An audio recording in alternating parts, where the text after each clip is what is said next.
Minnesota Democratic gubernatorial candidate Amy Klobuchar has come under scrutiny from her Republican opponent and critics on social media for emphasizing her commitment to addressing a major fraud scandal in the state, despite a lack of public statements referencing the issue since its emergence.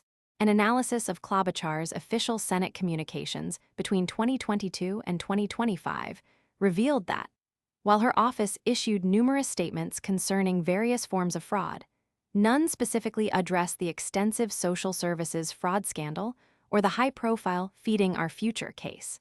This case, which initially reported losses of $250 million, has since been characterized by prosecutors as part of a broader social services fraud potentially totaling over $9 billion, and first came to public attention in January 2022.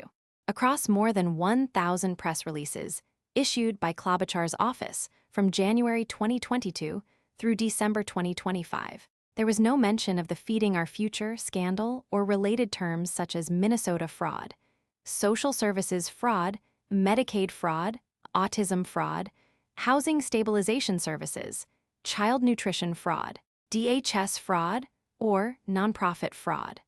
Minnesota Republican House Speaker Lisa Demuth highlighted this absence, stating in a recent interview that Klobuchar's voice was noticeably missing during the unfolding of the scandal.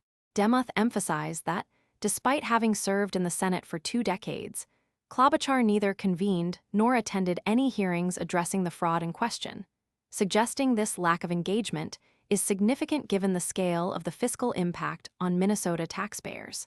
During a recent address introducing her own anti-fraud policy proposals, Demuth criticized Klobuchar for what she described as insufficient action and attention to the issue, arguing that billions of our tax dollars were stolen, while state leadership failed to respond adequately. Since declaring her gubernatorial candidacy, Klobuchar has made combating fraud a central theme, releasing campaign materials that pledge to initiate a state audit aimed at eliminating waste, fraud, and abuse from her first day in office. Governor Tim Walz, who opted not to seek re-election amid the fallout from the fraud scandal, will be succeeded by Klobuchar or her Republican challenger, with Klobuchar considered the frontrunner following a decisive primary victory.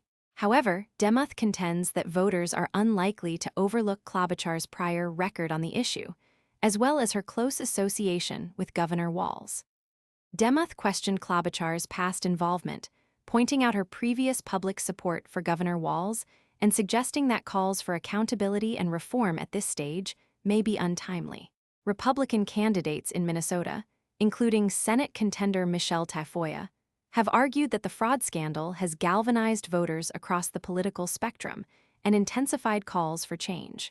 Demuth, who assumed the role of Minnesota House Speaker in 2025, underscored her own efforts to prioritize anti-fraud initiatives, including the establishment of the Fraud Prevention and State Agency Oversight Committee.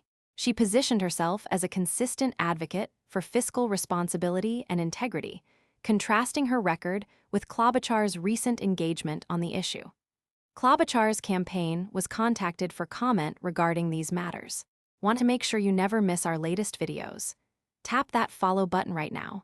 If our content brought a smile to your face, made you think, or taught you something new, please like this video and share with your friends and family. Your support helps our community grow, and sharing the love only takes a second. Thank you for watching and being part of our journey.